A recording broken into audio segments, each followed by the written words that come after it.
సూర్యవంశములోన శ్రీరామచంద్రుడు కోటి భక్తుల మదిలో కోదండ రాముడు పరమ పావన రాముడు చీకటిని చీల్చిన నింగి సూర్యుడు రావణుని హతమార్చి అయోధ్య రాముడు రామ లక్ష్మణ సీతకు బంటుడై ఉన్నాడు హనుమంతుడు.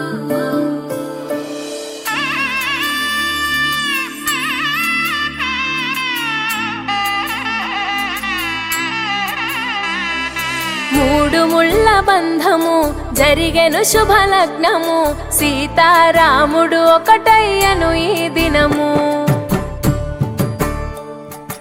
7 అడుగుల పయనము ఒకరికొకరు సొంతము కలిసి మెలిసి సాగను ఈ జీవితము. శతమానం భవతి అని వధువరులను దీవించి శ్రీరస్తు శుభమస్తని అతిథులు ఆశీర్వదించి పంచాభూతాల నడుమ 2 మనసులేకమయ్యే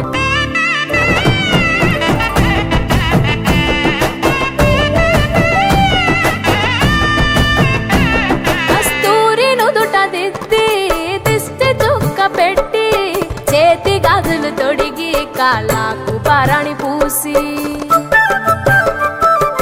పూల పల్లకిలొచ్చి పెళ్లి పీటలెక్కి తలపైన ఒట్టు వేసి జీలకర్ర బెల్లం పెట్టి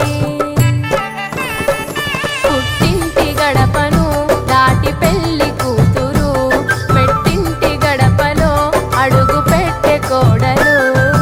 ఒడిదుడుకులు ఎన్నొచ్చిన ఓర్పు సహనశీలిగా కష్ట సుఖములోన సగపాలు త్యాగశీలిగా ముసి నవ్వులతో ముకోటి దేవతల సాక్షిగా కళ్యాణం కమనీయమాయను మాంగళ్యం మహనీయమాయను.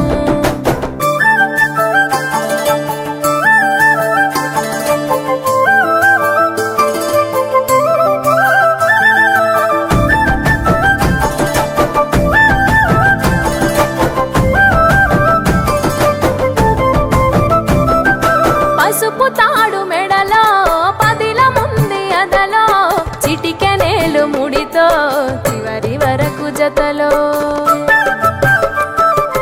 తలంబ్రాల వలలో వధువు వరుడు ఇలలో కలవరించే కలలు